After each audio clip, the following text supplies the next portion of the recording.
It kind of just depends on the team. You know, it's different every week. Yeah. And it's one of those things where you don't know exactly what they're going to do until you get out there. You know, you can game plan. You think they're going to do something, and then they end up doing something completely different. But most of the time it declares first or second drive of the game. You kind of have a feel, and then that's the plan. Against the Patriots, it was Gilmore every time on third down with kind of a chip at the line of scrimmage if it wasn't him. The Seahawks didn't do too much because they got a lead early.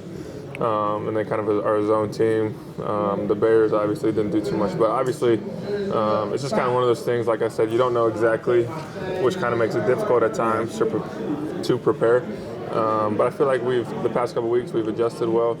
Obviously the wins haven't been producing, but I feel like I'm playing all right, obviously, besides this past game. You're pretty hard on yourself after the game. What do you do in a week after that to kind of get that out of your system? How long do you let it kind of sit? Yeah, I mean, I was pretty hot for 24 hours. Just really disappointed in myself the way I played. Obviously, priority number one was to try and get the body feeling better than it was during the game. And then Monday morning, come in, train hard, like just bust my butt in the weight room, try and get everything out of me, just take out all the anger in the weight room. Come in Tuesday on the off day and get a bunch of catches in. And then just kind of move on. I mean, I played over 100 games in this league now. Had a lot of success. Can't let one game define me. Obviously, I didn't put a lot of good stuff on film that I was proud of, but I'm not going to lose confidence in myself. I know the coaches aren't going to lose confidence in me, and I got to be the player that this team needs me to be these past 4 games. So I'm really excited for this week. Zach, you said back in training camp that the talent on this roster, you're very high on the talent. You said it was maybe one of the most talented rosters you've seen. What have you seen in the weeks since to where this team is found? Yeah, I mean, we're a team right now, obviously 5-7, not exactly where we want to be. I also said at that time that talent doesn't win you any football games. So I was pretty clear about that. And talent hasn't won us any games. It's not about talent in this league. It's about operating at a high level, executing when you need to, playing your best when your best is needed. And the good news is 4 games left and we control our own destiny. That's really, honestly, at the end of the day, all you can ask for in this league, to play with 4 more games and being able to control your own destiny is a really good feeling, and we like our chances. Zach, what was practice like today? Yeah, it was intense. I mean, obviously everyone's frustrated right now. A lot of energy. The guys were flying around, full pads, going extremely hard. So there's a lot of energy, and we're really excited for Monday night. Was it needed? Yeah, I mean, it's always good to kind of, when you play like that, perform like that, to get out and kind of bang a little bit. It never feels too good after that game on Sunday. And you need kind of, as a team, to reset and I think just get back to the basics. And Doug's always got a great feel for that stuff. So I think it was needed today. Zach, when you talk about how upset you were, how angry you are, you made it sound like you kind of flushed it and you're moving on to the Giants. As a leader of this team, how do you make sure everyone else kind of funnels that energy the same way? Because obviously Miami was hard for everybody. Yeah, I mean, it was tough. Obviously, we didn't perform as well as we needed to. And I took it very personally. A lot of the leaders took it very personally. And the leaders of the team got to step up right now. We need our best players to be playing our best football right now. And there's no other way to put it. I mean, we put it on ourselves to execute at a high level, the kind of the core group of guys that we have. And we feel like if we're able to do that, kind of everyone else kind of follows. And I think that's kind of the makeup of this team. If our best guys are playing their best football come December, we got a chance to win football games. And that's where we're at right now. It seems like this team has not been able to put it all together. You guys have not been able to really shine the way the expectations were kind of set forth at the beginning of the season. What makes you believe over the final month that you guys are going to be able to do that? I mean, I think it started today in practice. Obviously, there's 4 games left. Today was the first practice of that 4-week stretch. And the goal is to go 1-0 this week. And the practice that we put out today, I think, is something to be proud of. Obviously, we got to go out there and execute Monday night, but it started today. And you just got to always believe. I mean, we've been counted out so many times, this team, the past couple years, especially last year and this year. And so kind of lean on that experience that we have in these situations. I don't think anyone is going to point any fingers, and as a team, we just got to rally, and that's the bottom line. Find a way to win one game, and then move on from there. Do you see that confidence? Do you see the hunger that you saw when the season started? You know, your expectations for this team to get to a Super Bowl. Do you see that still in this locker room? I mean, yeah, guys are angry right now. Guys are not happy at all. Guys are frustrated, and as a team, we just gotta be able to bottle this up and control it on Monday night and go out there and play to the best of our abilities. Allow the leaders to lead this football team and find a way to win a game. Let's take two more for Zach. How are you feeling physically? Watching the tape of a couple of the games, including Seattle, looked like you took a pretty good beating. Yeah, I mean, obviously, everyone kind of knew about the hamstring going into this past game. Kind of happened pregame against Seattle. So just the past 2 weeks, try to find a way to grind through it, be out there for the guys. But this is the best I felt today in a while. Obviously, with the 3 days off, helped a lot. But I'm excited for this run. I mean, that's what we need right now.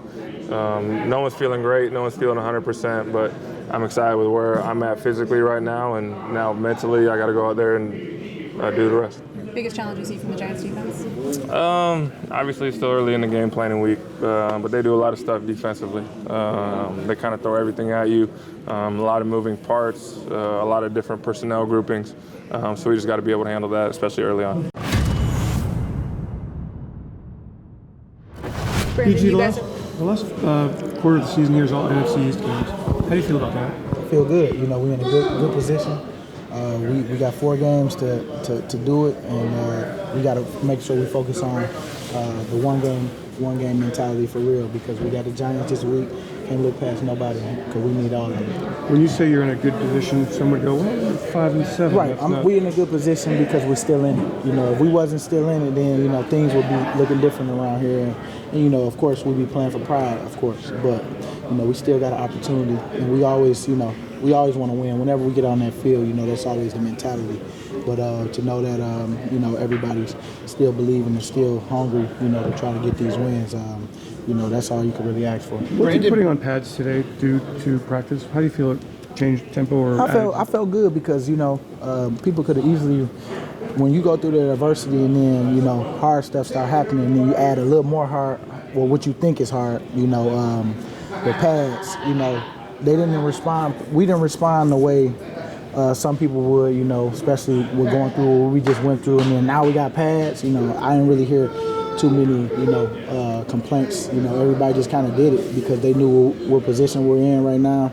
And, the only way we could change it is go out and win. And so the pads is definitely something that I feel didn't get in the way of that. Brandon, you guys are obviously very familiar with Eli Manning, but knowing that he hasn't played since week 2, how does that change your preparation? What do you see from him? I know I'm a prepare for him because he's one of the greats. He's gonna be a Hall of Famer one day, and I know that he's a competitor. He's not gonna go out there if he's not feel like he can help the team. So we gotta make sure we go out there and treat him just as good as he has always been. We gotta make sure that we don't get him started with us. How do the things change for the Giants though with Eli back there instead of Daniel Jones? Well, it's not a lot of zone read, a lot of run, because he can run faster than Eli. So it's a lot of different things we can cancel out for the running quarterback. You know what you're pretty much getting, but you can't get him. He know exactly where he's going. He's quick with his releases, and so we got to make sure that we keep coming as a D-line because we know he's going to get the ball out. You've been around long enough. On those pads, it really sounds like talking to Brandon Brooks that you guys can't just flip on a switch. It really starts in practice, and that goes along with putting on the pads today and grinding every play at a time. Like it's a game out there even in practice. The mentality of this team starting today as you're getting set for the Giants. What is the focus you think out there? The focus is to just do your job.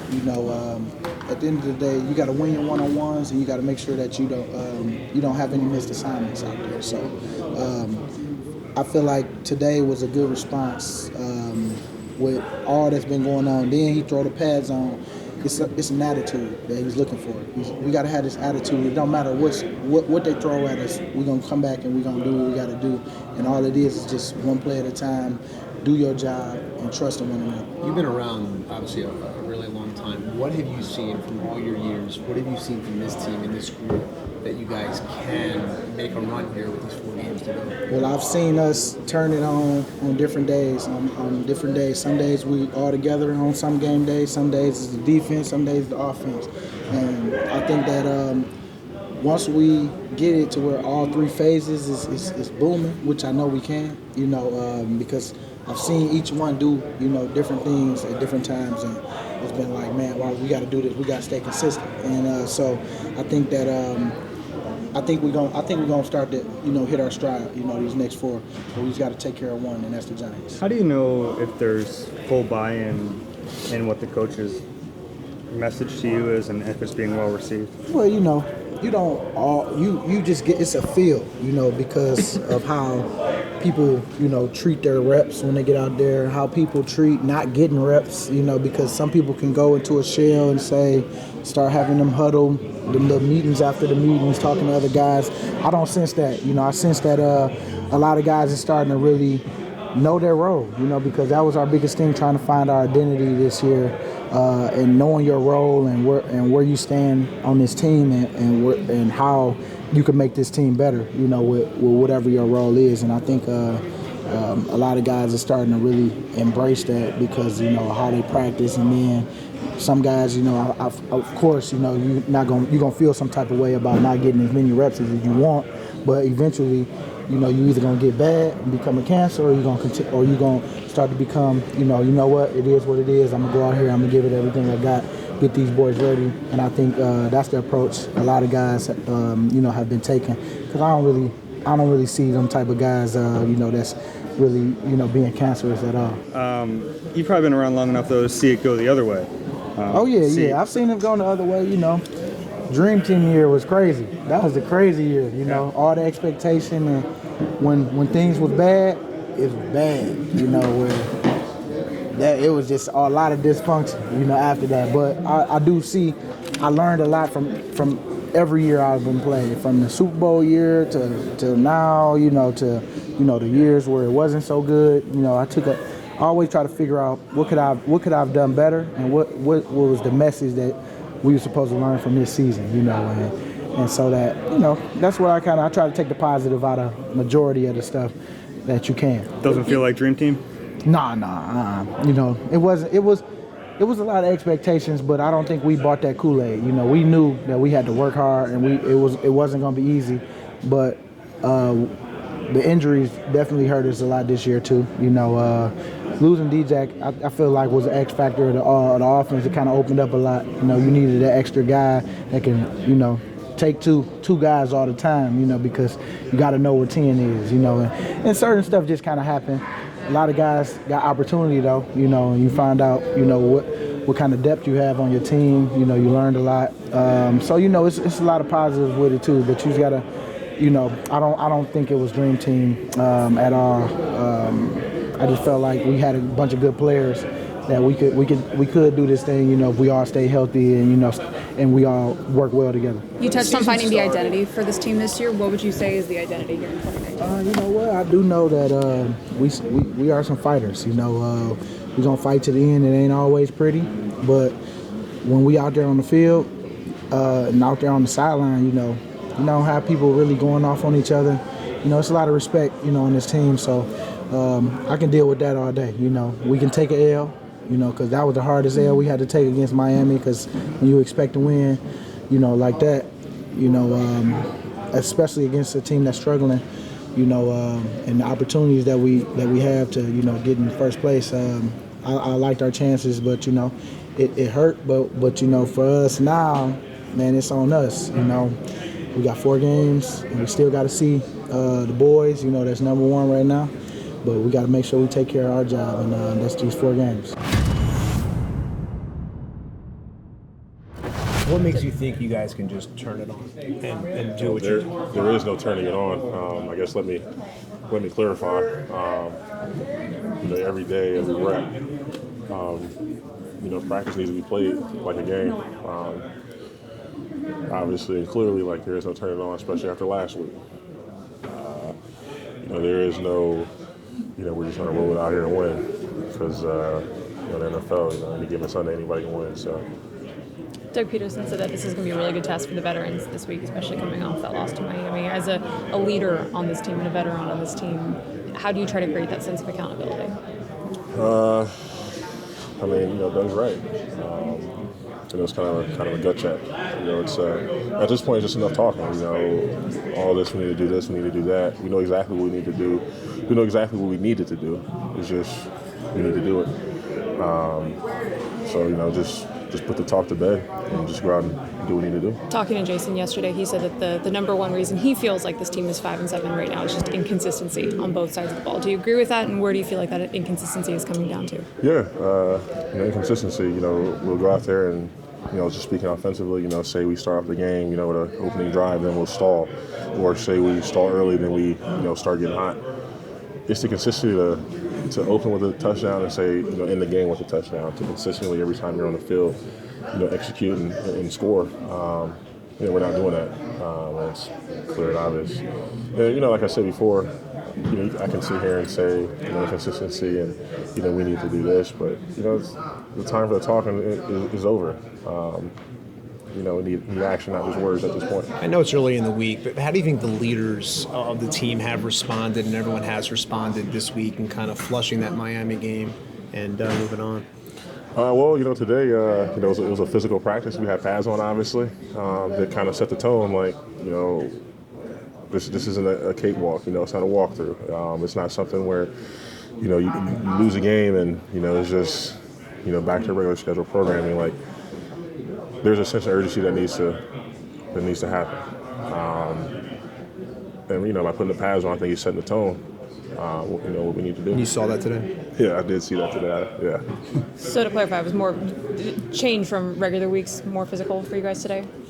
Yeah, I'd say the past maybe really since the bye, maybe a week before the bye. Wednesdays we would just do the jersey deals, jerseys and helmets. But today was full pads, and usually we would take the pads off after the first team period. But we kept them on all practice day. So Doug, I think that's it. Doug was saying that he still feels like he has support of the locker room. Do you see that, and what hints are there to show that he still does? You say he has what? It's full support from the locker room. Oh, yeah, 100%. We always have Doug's back. As with anything, as brothers, you're going to have some arguments here and there. But as far as having Doug's back, we'll always have Doug's back. A lot of guys, including myself, run to the wall, for Doug. Any direction he leads us, we'll follow. Brandon said that Doug delivered a message on Tuesday to the leaders at the team meeting. What can you tell us about that and how it was received? Just got to set the example. I think it starts with practice. So, you can feel sorry for yourself, or you can pick it up and get going. So that's really it. Not overcomplicated. The message is simple, and it's really about the intensity you bring to practice and then the intensity you bring to the game. Why do you feel like the offense has been, both sides of the ball, has been inconsistent to this point of the season? We run the ball some good, and then we don't, and then we throw the ball good, and then we don't. I don't know. It's frustrating. We'll get out there and put some points up, and then sometimes we'll be stagnant. And I guess when it goes down to it, practice like you play, so we got to pick it up in practice, excuse my language, and then hopefully pick it up in the game. Do you guys feel like you've crossed off everything that maybe could go wrong, whether it's a penalty, shooting yourself in the foot, that at this point... Where's some wood at? Yes. No, it's nobody feels sorry for you in this league. It's all about moving on and going on to the next game. So we know where we're at. We're not in a good spot, but at the same time, we got 4 games to get something right. Just kind of take an understanding, knowing what the quarterback wants you to do in those situations. Yeah, we talk about it. It's ideally we'd want this guy to do this or this guy to do that, or whoever's here to do this, whoever's here to do that. But at the end of the day, just get open, come back to the quarterback, be friendly, and play ball. How do you feel like you've been progressing so far this season with your role continuing to increase? Matt Collins not here anymore, so it looks like maybe get some more of those targets. Yeah, it's just nothing's changed, Every week we're going to attack it the same. Every practice, every game. I think every week it's just gotten a little bit more production. But, you know, I'm not chasing the big plays. I'm not chasing, you know, to be, you know, the guy every play, you know. Like, I got to take it one play at a time. If it comes to me, make the play, and if it doesn't, you move on to the next one. What do you feel like this offense maybe hasn't found the consistency that it's wanted to this season? I mean, you know, ain't no really one reason, you know. I feel like, you know, everybody can share the blame, you know, but at the same time, we're not pointing the finger, you know. And we have meetings where it's like, you know, guys are like, you know, hey, you know, I'm going to take ownership. I'm going to take ownership. And that's what you want. You don't want the one position you're saying, no, it's the other guy's fault, or, you know, oh, it's these guys' fault. You know, everybody's taking ownership, and we're all in this thing together, and we all realize that. Where's your first touchdown ball at right now? It's getting painted, I think. Somebody's, you know, painting it, framing it for me. I had it for a brief second yesterday, and then I gave it back up. It should be in my room pretty soon. What are the leaders, what are the veterans saying to the team, and especially the young guys, to keep everyone together here and keep fighting with 4 games to go? I mean, we know what we got. You know, we're blocking out everything that's on the outside, you know, because we're in these meeting rooms, we're on that practice field all together. We know what we have, and we know the potential we have to be. And, you know, these guys that have been here, you know, they see talent. They know a good team when they see one, and they know we have a good team. So at the end of the day, we just got to go out there and show everybody what we can do on game days. Yeah, I mean, you know, we're not, you know, we're in the least bit. You know, we're ready, you know, to take that next step and keep going.